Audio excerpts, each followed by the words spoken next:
नमस्कार। Indian polity या भारतीय राजव्यवस्था की क्लास में आप सभी का स्वागत है। आज की क्लास में हम उसी टॉपिक को कंटिन्यू करेंगे जो पिछली क्लास में चल रहा था, यानी फंडामेंटल राइट्स या मूल अधिकार। फंडामेंटल राइट्स या मूल अधिकार आज हमारा टॉपिक है। आज इस टॉपिक की लास्ट क्लास है। मूल अधिकार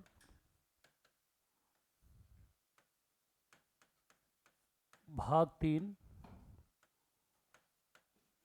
अनुच्छेद 12 से अनुच्छेद 35 तक। भारतीय संविधान में भाग 3 के अंतर्गत अनुच्छेद 12 से 35 तक सभी व्यक्ति को, कुछ व्यक्ति और कुछ नागरिकों को क्या दिए गए हैं? मूल अधिकार दिए गए हैं। व्यक्ति में नागरिक और विदेशी दोनों आता है, और नागरिक केवल नागरिक होता है। चलिए, अभी तक जो हमारा रहा क्लास, उसमें हमने 6 मूल अधिकारों में से लास्ट मूल अधिकार पढ़ा था रिलीजियस फ्रीडम, धार्मिक स्वतंत्रता का अधिकार, जो अनुच्छेद 25 से लेकर 28 तक भारतीय संविधान में दिया गया है। आज हम 29 और 30 दो अनुच्छेदों के बारे में पहले पढ़ेंगे, जो आपका एक अगला मूल अधिकार के रूप में जाना जाता है। तो चलिए आज की क्लास में टॉपिक शुरू करते हैं। आज का जो मूल अधिकार है उसका नाम है संस्कृति एवं शिक्षा का अधिकार। संस्कृति एवं शिक्षा का अधिकार, ये अनुच्छेद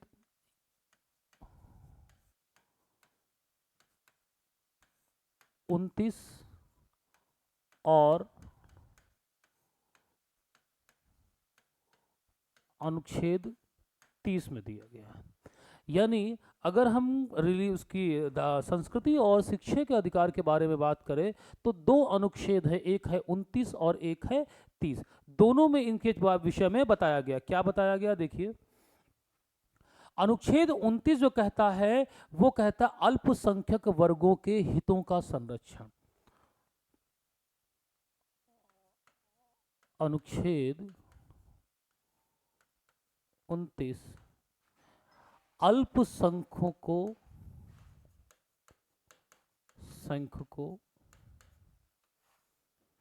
या अल्पसंख्यक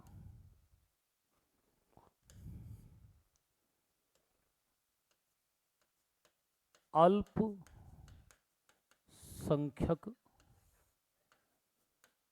वर्ग के हितों का संरक्षण, ये कहता है अनुच्छेद 29। अब अनुच्छेद 30 देखिए क्या कहता है। अनुच्छेद 30 जो है वो जो शिक्षण संस्थान है, उनकी स्थापना और प्रशासन का अधिकार देता है। शिक्षण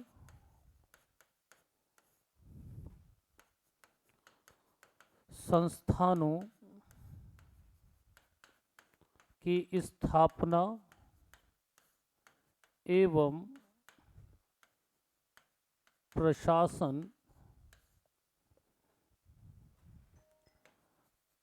करने का अल्पसंख्यकों का अधिकार।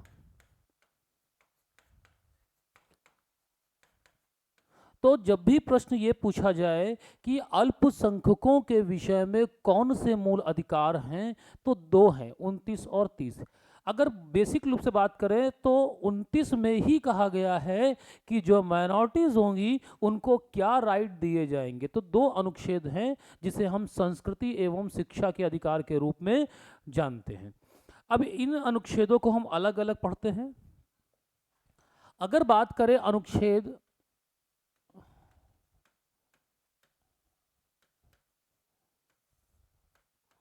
29, ये कहता है अल्पसंख्यक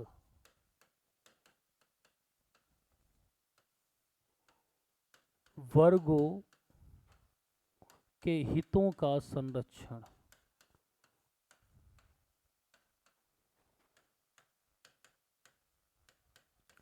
अल्पसंख्यक वर्गों के हितों के संरक्षण की बात करता है। देखिए, अल्पसंख्यक क्या होता है? अल्पसंख्यक का मतलब होता है ऐसा समुदाय जिसकी संख्या दूसरे की तुलना में कम होती है। अब भारत में हम बात करें, जो मुख्य रूप से अल्पसंख्यक है भारत में, वो कौन कौन से हैं? अल्पसंख्यक मुस्लिम है, ईसाई, जैन, पारसी, ईसाई, जैन, पारसी, बौद्ध, सिख। बौद्ध और सिख, ये हैं आपके अल्पसंख्यक। अल्पसंख्यक आयोग के अनुसार मुस्लिम, ईसाई, जैन, पारसी, बौद्ध और सिख आपके क्या हैं? अल्पसंख्यक। अब आर्टिकल 29 कौन सा अधिकार देता है? आर्टिकल इनका संरक्षण करता, किस आधार पे? हर एक अल्पसंख्यक वर्ग की अपनी एक स्पेसिफिक लैंग्वेज है, स्क्रिप्ट है और कल्चर है। उसकी विशिष्ट भाषा है, लिपि है और संस्कृति है। अब इसको संभालने का, इसे बचाए रखने का अधिकार उस अल्पसंख्यक वर्ग को दिया जाता है। क्या है? अल्पसंख्यक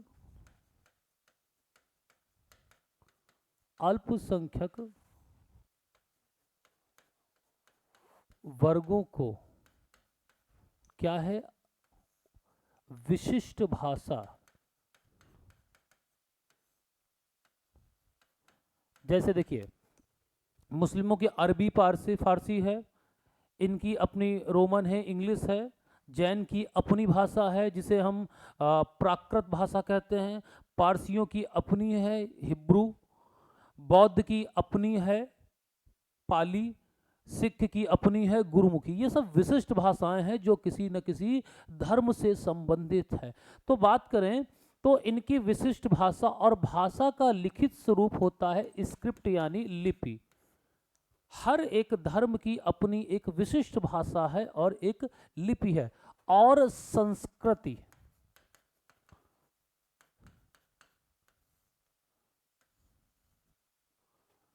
का संरक्षण करने का अधिकार होगा, का संरक्षण करने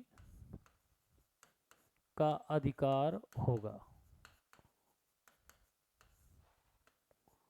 हर एक व्यक्ति को, जो अल्पसंख्यक आता है, उस वर्ग को अपनी विशिष्ट भाषा, लिपि और संस्कृति को बचाए रखने का अधिकार दिया जाएगा। वो अपना इसे बनाए रख सकता है। ये बात कही गई है आर्टिकल 29 में। जैसे फॉर एग्जांपल, जो आपका पारसी समुदाय है, इस समुदाय का अपना एक कल्चर है। क्या कल्चर है? कि ये अपने मृतक जनों को ऐसे ही रख देते हैं खुले में, यानी ना तो ये जलाते हैं ना दफनाते हैं। ये प्रकृति को वैसे ही वापस करना चाहता है, ये कल्चर होता है एक। या आप जैन की बात कर लेते हैं। जैन में अंतिम समय में, जैन मुनियों में ये एक प्रथा है कि जब वो अपने सभी दायित्वों से मुक्त हो जाते हैं तो वो स्वयं के प्राण त्यागते हैं। हालांकि आर्टिकल 21 के अनुसार प्राण एवं दैहिक स्वतंत्रता का अधिकार सबका है। कोई भी व्यक्ति अपने प्राण स्वयं नहीं ले सकता। आत्महत्या करना एक अपराध माना गया है। लेकिन जैन में अन्य को त्याग कर अपने प्राण लेना एक परंपरा है जिसे संलेखा या संथारा कहा जाता है। तो इस आधार पर हम उसे गलत नहीं कह सकते, क्योंकि ये एक धर्म का हिस्सा है, उनके संस्कृति का हिस्सा है। और आर्टिकल 29 उस संस्कृति को प्रोटेक्शन का अधिकार देता है। तो अनुच्छेद 29 सीधा सीधा कहता है अल्पसंख्यक वर्गों के हितों का संरक्षण, यानी जो माइनॉरिटीज कमेटी हैं, माइनॉरिटी कमेटी हैं, उन कमेटी का जो माइनॉरिटी का है अल्पसंख्यक, उसके जितने भी राइट्स होंगे उन सभी राइट्स उसको दिए जाएंगे। भारत में ये अल्पसंख्यक आयोग के अनुसार मुस्लिम माइनॉरिटी है, ईसाई माइनॉरिटी है, जैन है, पारसी है, बौद्ध है और सिख है। तो इस प्रकार से आर्टिकल 29 ये कहता है, स्क्रीनशॉट ले लीजिए।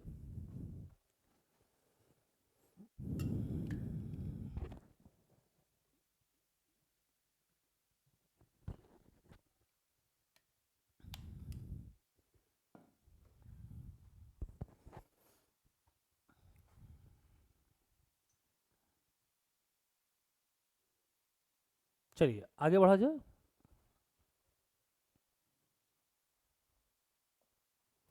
अब देखिए अनुच्छेद 30 है।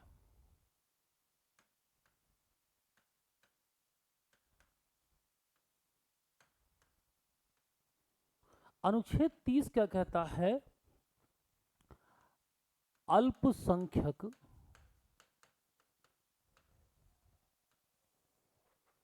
वर्गों को भाषा एवं धर्म के आधार पर, भाषा एवं धर्म के आधार पर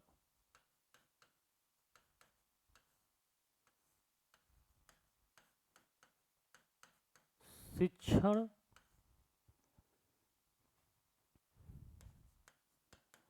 संस्थानों की स्थापना करने एवं उनका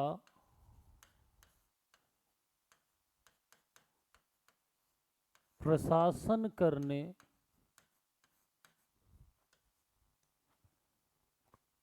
का अधिकार होगा, का अधिकार होगा।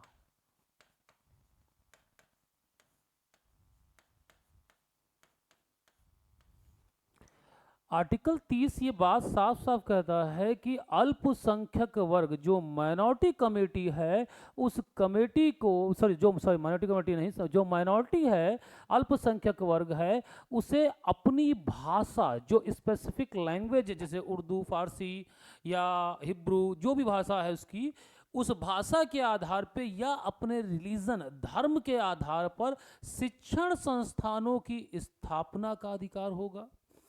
दूसरा, उसके प्रशासन का भी अधिकार उसे मिलेगा। ये अधिकार आर्टिकल 30 उसे देता है।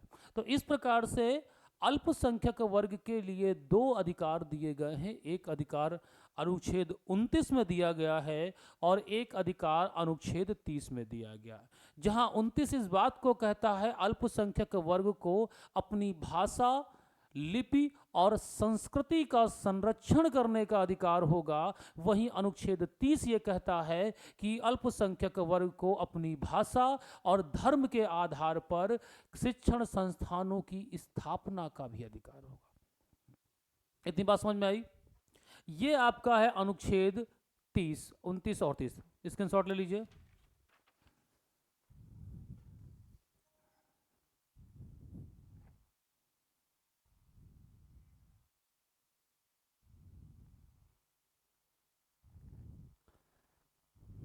चलिए आगे बढ़ा जाए। अब देखिए एक अनुच्छेद एक मूल अधिकार के रूप में आता है अनुच्छेद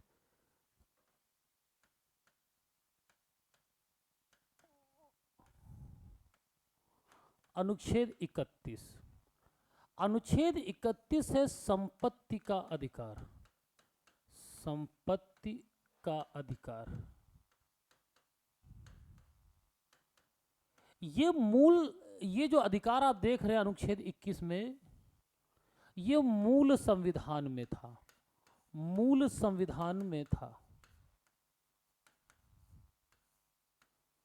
मूल संविधान में ये अधिकार दिया गया था, राइट टू प्रॉपर्टी, यानी संपत्ति के अधिकार को। लेकिन बात क्या हुई? 44वां संविधान संशोधन हुआ। 44वां संविधान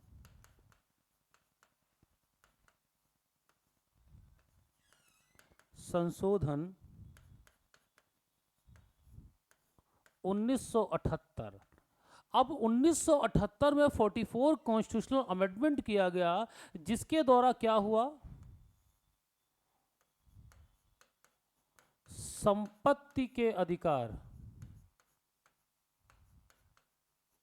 संपत्ति के अधिकार को वैधानिक अधिकार बना दिया गया, वैधानिक अधिकार या लीगल राइट बनाकर बना दिया गया। और क्या किया, जब ये एक लीगल राइट बन गया तो फंडामेंटल राइट्स तो रहा नहीं। जब फंडामेंटल राइट्स नहीं रहा तो ये क्या होगा, भाग 3 में नहीं रह सकता। जब भाग 3 में नहीं रहेगा तो इसे कहाँ रखा, भाग 12 में अनुच्छेद 300 ए, इन्होंने भाग 12 में आर्टिकल 300 ए के अंतर्गत इसे जोड़ दिया। पहले ये फंडामेंटल राइट्स के रूप में था, इसीलिए ओरिजिनल कॉन्स्टिट्यूशन में, मूल संविधान में मूल अधिकारों की संख्या 7 थी।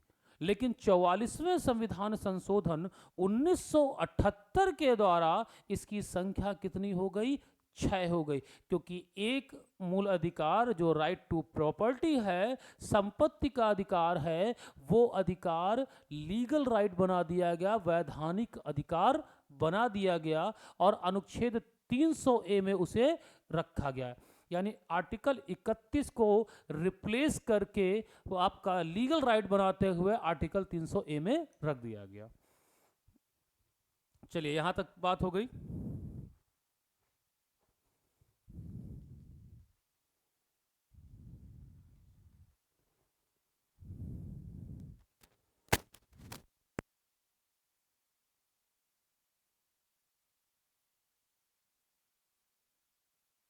चलिए आगे बढ़ते हैं।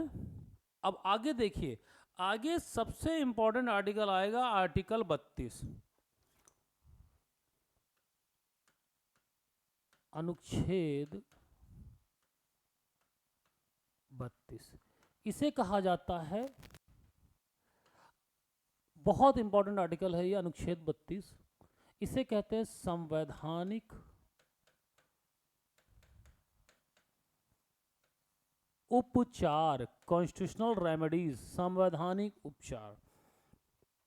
यह आर्टिकल इतना महत्वपूर्ण क्यों है, क्योंकि देखिए डॉक्टर भीमराव अंबेडकर, जैसे backbone of the fundamental rights बोला जाता है आर्टिकल 19 को, उसी तरीके से doctor Bhimrao Ambedkar, B.R. Ambedkar, article 32 को कहते हैं the soul of the constitution, संविधान की आत्मा। जैसे अगर बात करें साधारण भाषा में कि संविधान की आत्मा, सोल ऑफ द कॉन्स्टिट्यूशन किसे माना जाता है, तो प्रियम्बल को सोल ऑफ द कॉन्स्टिट्यूशन माना जाता है, यानी संविधान की आत्मा। लेकिन अगर वहीं पर नाम आ जाए डॉक्टर B.R. अंबेडकर किसे मानते, तो डॉक्टर B.R. अंबेडकर आर्टिकल 32 को क्या मानते हैं, संविधान की आत्मा।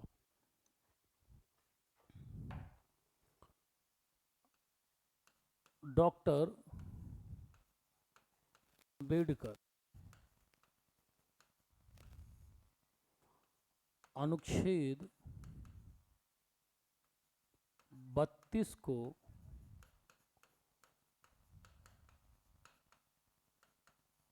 संविधान की आत्मा माना। इन्होंने संविधान की आत्मा मान। अब देखिए बात ये है कि ये कितना इंपॉर्टेंट क्यों है। अगर हम बात करें तो अनुच्छेद 32 संवैधानिक उपचार देता है, कॉन्स्टिट्यूशनल आपको राइट्स देता है, वो सॉरी रेमेडीज देता है। क्यों, अगर मूल अधिकार आपके कोई छीनेगा तो उसके खिलाफ क्या है, माननीय उच्चतम न्यायालय कार्रवाई करेगा। तो इस अधिकार में बात करते हैं उच्चतम न्यायालय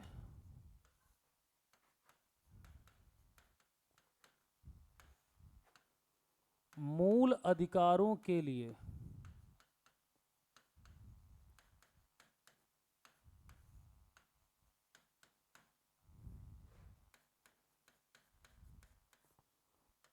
पांच प्रकार की रिट जारी करता है।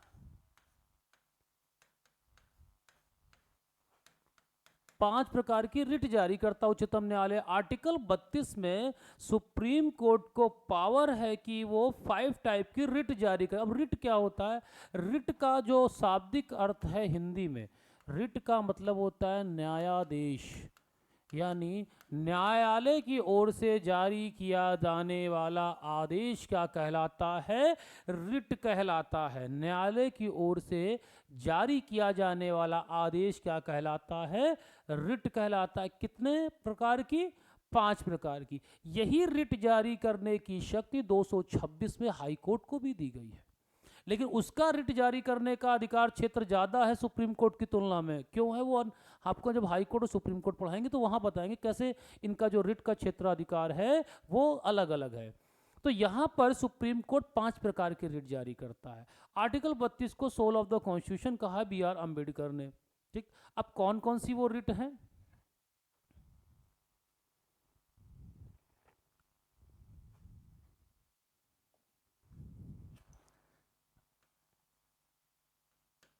बंदी प्रत्यक्षीकरण, परमादेश,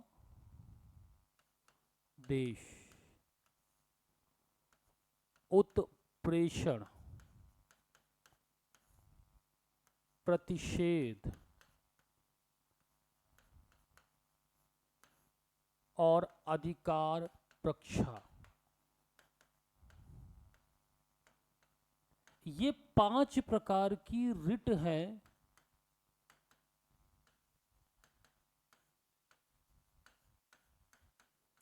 जो उच्चतम न्यायालय के द्वारा जारी की जाती है। ठीक, ये 5 प्रकार के रिट है। अब इन रिट को हम अगर अलग अलग समझना चाहें तो कैसे समझेंगे? देखिए, अगर हम बात करें बंदी प्रत्यक्षीकरण, तो इस रिट का मतलब क्या होता है? बंदी मतलब जिसे हिरासत में रखा गया हो, प्रत्यक्षीकरण का मतलब प्रत्यक्ष लेकर आना, यानी बंदी प्रत्यक्षीकरण का मतलब है शरीर के साथ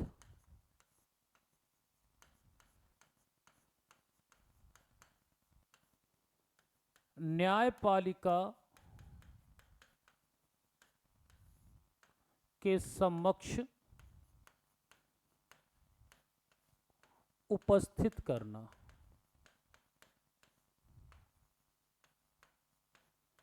शरीर के साथ न्यायपालिका के समक्ष उपस्थित करना, यह है बंदी प्रत्यक्षीकरण। अब ये रिट क्यों जारी की जाती है? ये रिट 2 लोगों के खिलाफ जारी की जा सकती है। ये रिट सरकार के विरुद्ध एवं व्यक्ति, दोनों को जारी की जा सकती है।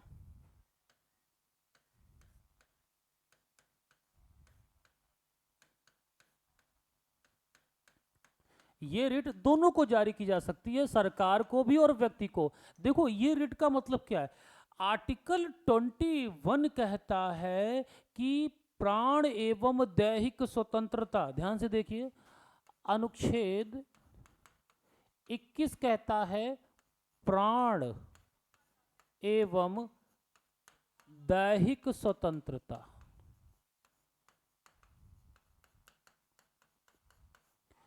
केवल विधि द्वारा स्थापित, केवल विधि द्वारा स्थापित प्रक्रिया से वंचित होगा, वंचित होगी।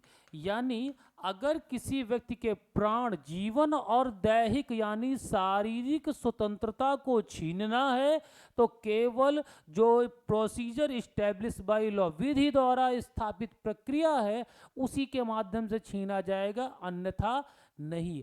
अगर व्यक्ति को क्या किया जाए, गैर कानूनी रूप से हिरासत में या बंदी बनाने पर यह रिट तब जारी की जाती है जब कोई व्यक्ति या राज्य किसी को गैर कानूनी ढंग से बंदी बना ले। अब देखो आर्टिकल 21 सीधा सीधा कहता है प्राण एवं दैहिक स्वतंत्रता व्यक्ति को केवल विधि द्वारा स्थापित प्रक्रिया के माध्यम से ही उसको वंचित करेंगे, अन्यथा नहीं। अब कोई व्यक्ति है, उसको बिना किसी कानूनी प्रक्रिया के सरकार ने जबरन बंद कर दिया, न्यायालय के सामने उपस्थित नहीं किया गया,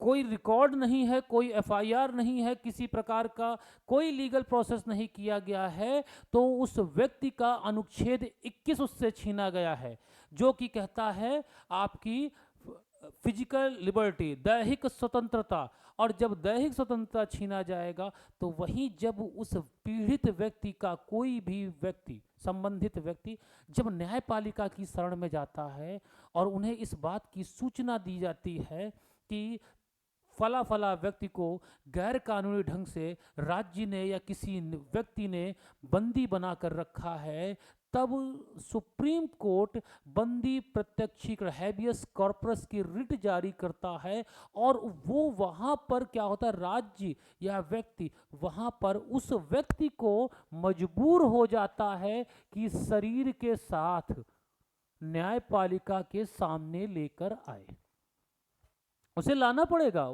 इसके अलावा उसके पास कोई रास्ता ही नहीं है। इसे ही कहा जाता है हैबियस कॉर्पस या बंदी प्रत्यक्षीकरण। चलिए इसे नोट डाउन कर लीजिए, स्क्रीनशॉट ले लीजिए।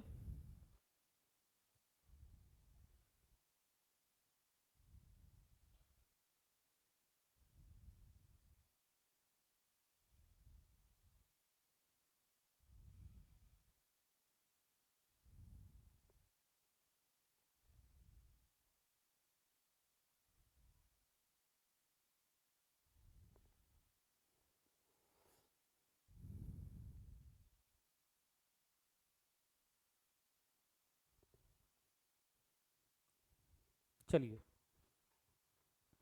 अगला देखिए, अगला है परमादेश, मैंडमस। परमादेश का मतलब है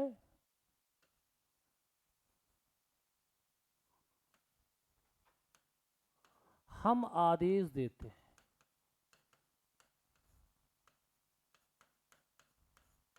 हम आदेश देते हैं।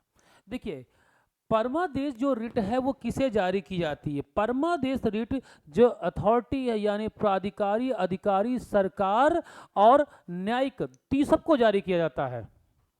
देखिए ये सरकार को जारी किया जाता है, कोई अथॉरिटी है, प्राधिकारी है, सरकार है, प्राधिकारी है, और आपका कोई न्यायिक निकाय है जो भी आपके न्याय के लिए बनाए गए हैं। इसके अलावा किसी अधिकारी, लोक अधिकारी को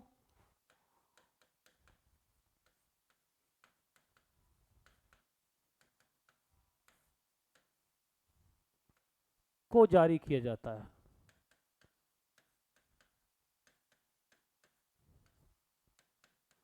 क्यों जारी करते हैं, इसे जारी करने का मतलब क्या, न्यायपालिका यहां पर आदेश देता है जब कोई लोक अधिकारी या कोई व्यक्ति अपने कानूनी दायित्वों को पूरा नहीं करता है। क्यों जारी किया जाता है, जब कानूनी दायित्वों को पूरा नहीं करते।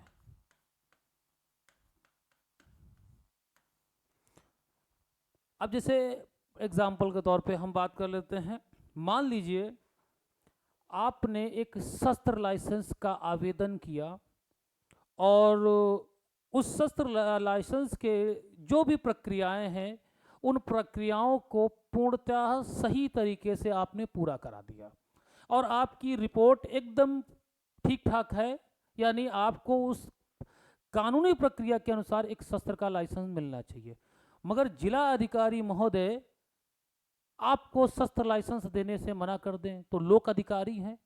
अगर आपका सारा डॉक्यूमेंट्स एकदम फिट है, आप एक शस्त्र लाइसेंस आवेदक के रूप में गए और आपको उन चीज़ों को मिलना, वो चीज़ आपको मिलनी चाहिए लीगल तरीके से, लेकिन लोक अधिकारी आपकी बात नहीं मानना है, वो आपको नहीं देना चाहता है, तब अगर आप हाई कोर्ट से या सुप्रीम कोर्ट से मैंडमस की रिट जारी करा देंगे तो क्या कहा जाता है, हम आपको आदेश देते हैं, आप क्यों नहीं इस कानूनी दायित्व को पूरा कर रहे हैं, जब सब डॉक्यूमेंट्स क्लियर हैं तो आप क्यों नहीं। तो इस तरह से वो आपको न्यायपालिका के आदेश के बाद वो मिल सकता है। क्यों? क्योंकि जब भी कोई लोक अधिकारी, सरकार, कानूनी प्राधिकारी, कोई भी निकाय अपने कानूनी दायित्वों को पूरा नहीं करता है तो न्यायपालिका मैंडमस की रिट यानी परमादेश की रिट जारी करती है। इससे वो लोक अधिकारी, वो सरकार मजबूर हो जाती है उस दायित्व को पूरा करने के लिए। चलिए स्क्रीनशॉट ले लीजिए।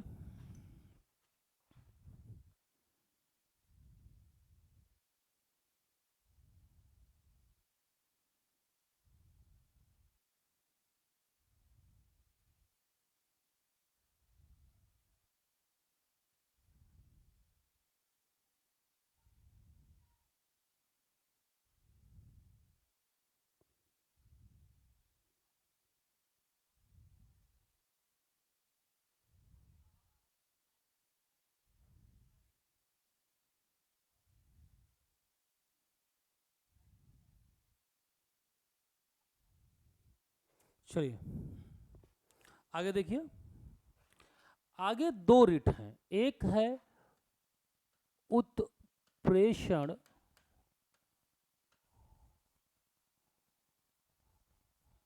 और एक है प्रतिषेध।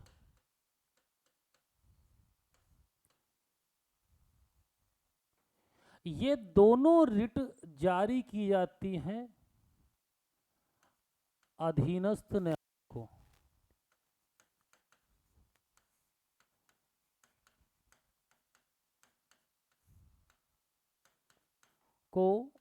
जारी की जाती है।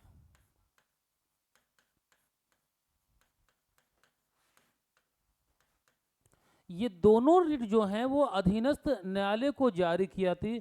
यहां पर क्या होता, उत्प्रेषण में किसी मामले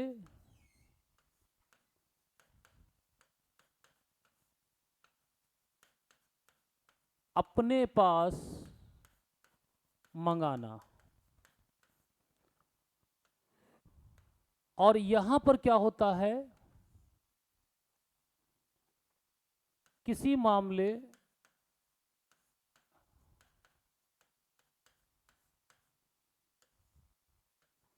की सुनवाई को रोक देना, रोकना। देखिए उत्प्रेषण और प्रतिषेध ये दो रिट ऐसी हैं जो दोनों रिट जारी की जाती हैं अधीनस्थ न्यायालय को, यानी सुप्रीम कोर्ट अपने निचले अदालतों में इसको जारी करेगा। जब भी किसी मामले की सुनवाई हो रही है और कोई अधीनस्थ न्यायालय अपने जुरिडिक्शन के बाहर जाके किसी मामले की सुनवाई करता है लेकिन उसका फैसला नहीं दिया है, तब उत्प्रेषण जारी किया जाता है।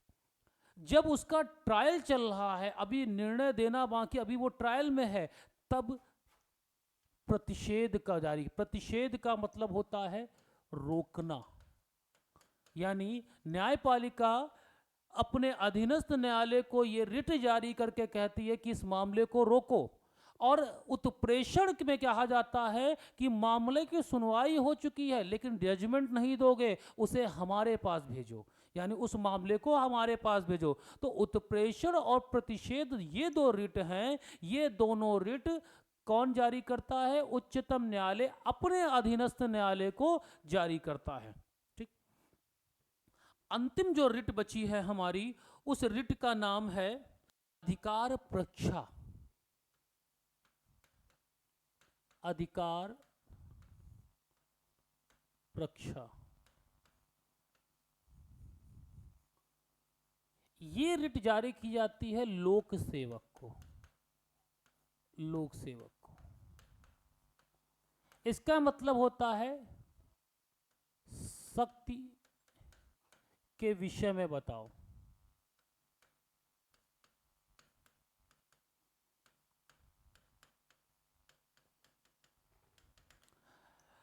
अधिकार प्रक्षा का मतलब है कि जब भी कोई लोक अधिकारी किसी पद पर आसीन है तो न्यायपालिका उस अधिकारी के विरुद्ध ये रिट जारी करके पूछती है कि इस पद पर आसीन होने की शक्ति क्या है। यानी जब कोई गैर कानूनी ढंग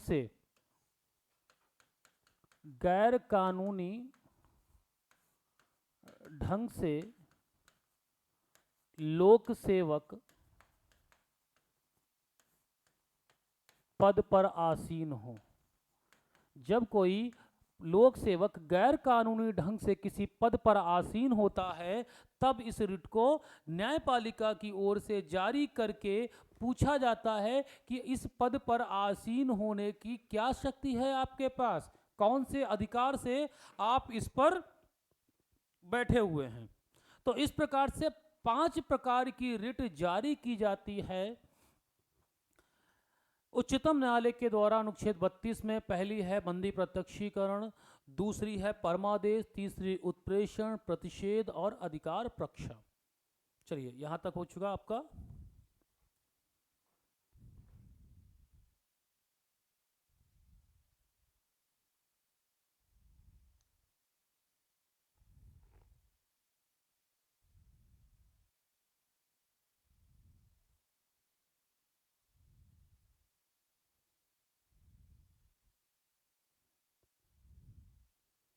आगे बढ़े। चलिए अब देखो बच्चा, हम 32 तक चले गए, अब 33, 34 और 35। अब ये मूल अधिकार नहीं है। मूल अधिकार आपके 6 थे, 14 से 18, 19 से 22, 23, 24, 25 से 28, 29, 30 और 32। अब अनुच्छेद 33, 34 और 35, क्योंकि मूल अधिकार 12 से 35 तक है, ये 3 अनुच्छेद मूल अधिकारों के विषय में कुछ बातें बताते हैं। ये मूल अधिकार नहीं है। तो अनुच्छेद 35 की बात करते हैं, सॉरी अनुच्छेद 33 की है। अनुच्छेद 33, देखिए अनुच्छेद 33 क्या कहता है। अनुच्छेद 33 का कहना है कि कोई भी पद, देखिए ऐसा होता है, मूल अधिकार हर व्यक्ति को दिए गए हैं, जिसमें नागरिक और विदेशी दोनों भी शामिल हैं। लेकिन एक चीज और है, नागरिक जो है वो राज्य के अधीन सेवाओं में कार्यरत रहता है, और कुछ सेवाएं ऐसी हैं जिनको अगर मूल अधिकार व्यापक तौर पे एक नागरिक की भांति दे दिया जाए तो राज्य की सुरक्षा खतरे में पड़ सकती है। तो ऐसे पदों पर, ऐसे डिपार्टमेंट में या ऐसे विभागों में कार्यरत जो व्यक्ति हैं, उनके मूल अधिकारों पर संसद प्रतिबंध लगा सकती है। कौन कौन से वो व्यक्ति हैं? देखिए, सशस्त्र बल, कौन कौन है? सेना, वायु सेना और जल, नेवी, ये 3 ही बेटा सशस्त्र बल हैं। इसके अलावा कोई और आर्मर्ड फोर्सेस नहीं मानी गई हैं हमारे यहाँ पे। हाँ, पहले कुछ बल, अर्धसैनिक के बल जो इसमें आ जाते थे, बाद में उन्हें हटा के सिर्फ 3 को सशस्त्र बल माना गया है, एक आर्मी, नेवी और एयरफोर्स। इसके बाद है आपका लोक व्यवस्था में कार्यरत व्यक्ति, लोक व्यवस्था में कार्यरत, लोक व्यवस्था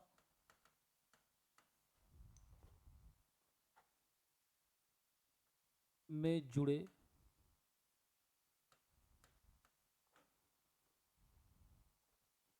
जैसे अर्ध सैनिक बल, अर्धसैनिक बल में BSF, ITBP, CRPF, SSB, NSG, Assam rifle, ये सब आते हैं आपके अर्ध लोक व्यवस्था में जुड़े। पुलिस, इसके अलावा गुप्तचर विभाग, जो हमारी इंटेलिजेंस एजेंसीज हैं, एक्सटर्नल में हमारे पास एक है जिसे हम RAW या रॉ के नाम से जानते हैं, रिसर्च एंड एनालिसिस विंग के नाम से जानते हैं, जो हमारा एक्सटर्नल जो आपका इंटेलिजेंस है उसे संभालती है। टेक्निकल के लिए बनाया गया है NTRO, और इंटरनल के लिए कुछ बनाए गए हैं, जैसे सबसे पुराना है IB इंटेलिजेंस ब्यूरो, आपके NIA है, सेना के कुछ विंग्स हैं, बहुत से आपके इंटेलिजेंस के विंग्स हैं, हर विभाग के पास अपना इंटेलिजेंस का विंग होता है। तो इंटेलिजेंस से जुड़े व्यक्ति।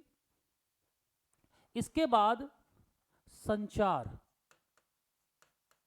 संचार विभाग, इनसे जो जुड़े व्यक्ति हैं के मूल अधिकारों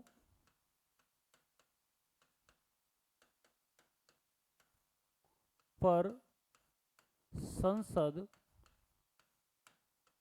प्रतिबंध लगा सकती है। क्यों लगाएगी प्रतिबंध? संसद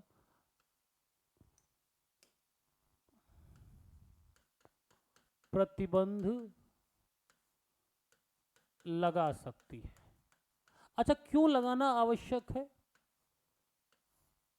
अनुशासन एवं कर्तव्यों के पालन के लिए। देखिए, ये जो नौकरियां हैं, इन नौकरियों से जुड़े व्यक्ति जो हैं वो बहुत ही सेंसिटिव इंफॉर्मेशंस रखते हैं, जिससे राज्य की सुरक्षा, अगर वो पब्लिक डोमेन में आ जाए तो उससे राज्य की सुरक्षा खतरे में पड़ सकती है।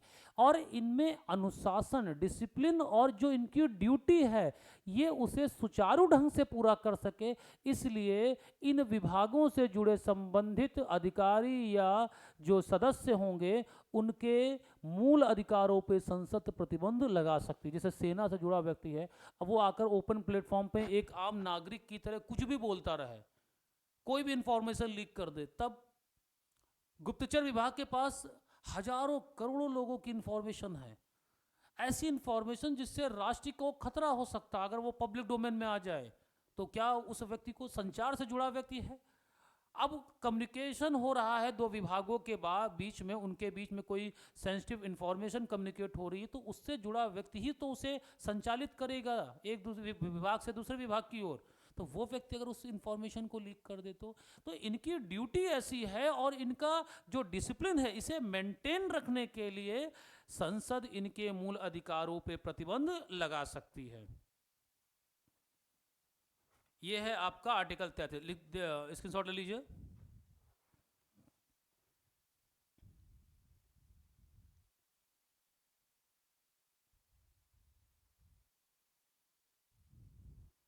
चलिए आगे की ओर बढ़ते हैं। अगला है अनुच्छेद 34, आर्टिकल 34। देखिए 34 क्या कहता है? कहता है मार्शल लॉ, सैन्य अधिनियम, सैन्य कानून लागू क्षेत्रों में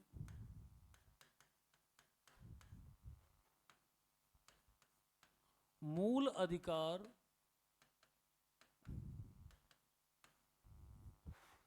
प्रतिबंधित किए जा सकते हैं।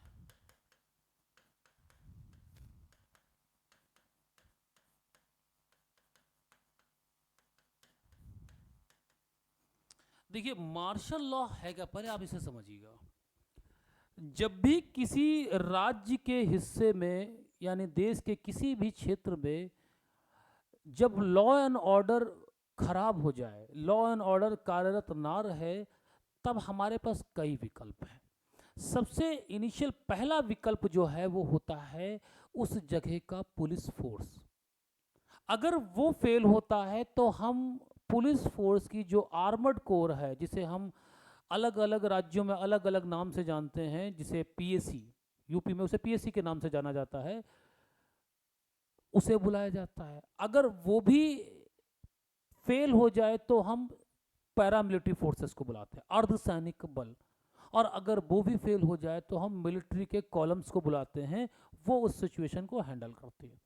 ऐसी सिचुएशन में जो मिलिट्री होती है, सेना होती है, वो कंट्रोल में रहती है डिस्ट्रिक्ट कलेक्टर या उस क्षेत्र के किसी प्रशासनिक अधिकारी के, वो फ्री हैंड नहीं होती है। लेकिन जब भी किसी क्षेत्र में मार्शल लॉ लग जाता है तो इसका मतलब है एडमिनिस्ट्रेशन और लॉ एंड ऑर्डर दोनों पावर किसके पास चली जाती हैं, उस कंपनी कमांडर या उस सैन्य अधिकारी के पास जिसकी टुकड़ी वहां पर तैनात होती है। जैसे जलियांवाला बाग में क्या था, लेफ्टिनेंट गवर्नर ने O'Dwyer, general lieutenant governor O'Dwyer ने जब मार्शल लॉ इंपोज किया पंजाब पर, तो कमांडर, सैन्य कमांडर हेनरी ओडायर के पास सारी पावर चली जाती हैं, जहां पर लीगल आपकी लॉ एंड ऑर्डर की पावर भी और एडमिनिस्ट्रेशन की पावर है।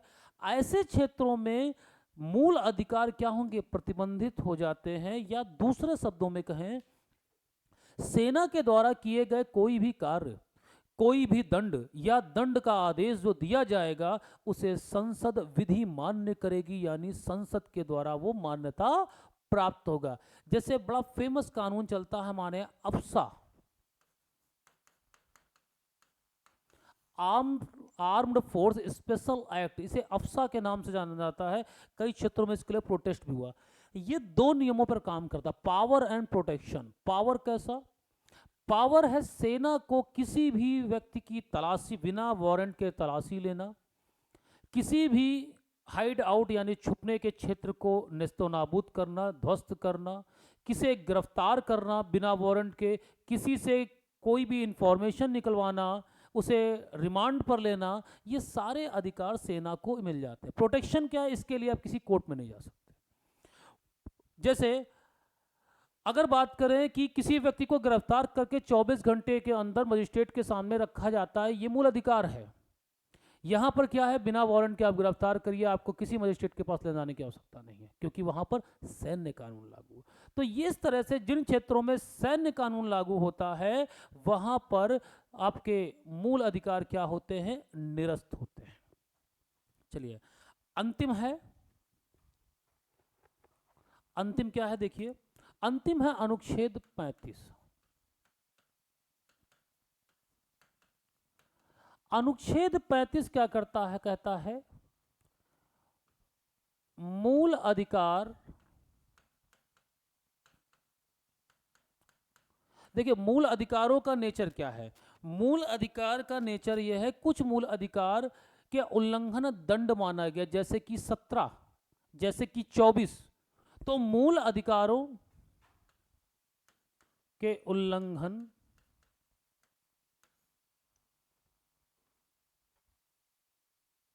को, जिन मूल अधिकारों के उल्लंघन को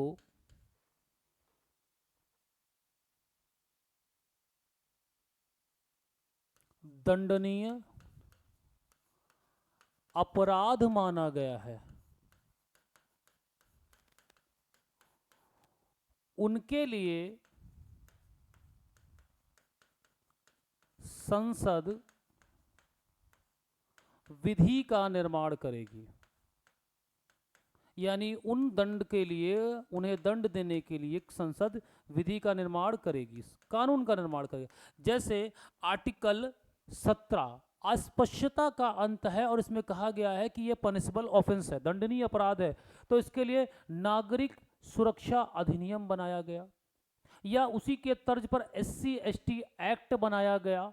तो ऐसे मूल अधिकार जिनका उल्लंघन अपराध माना जाता है, उनको दंडित करने के लिए उस संसद को विधि बनाने का अधिकार दिया जाएगा। ये अनुच्छेद 35 में है।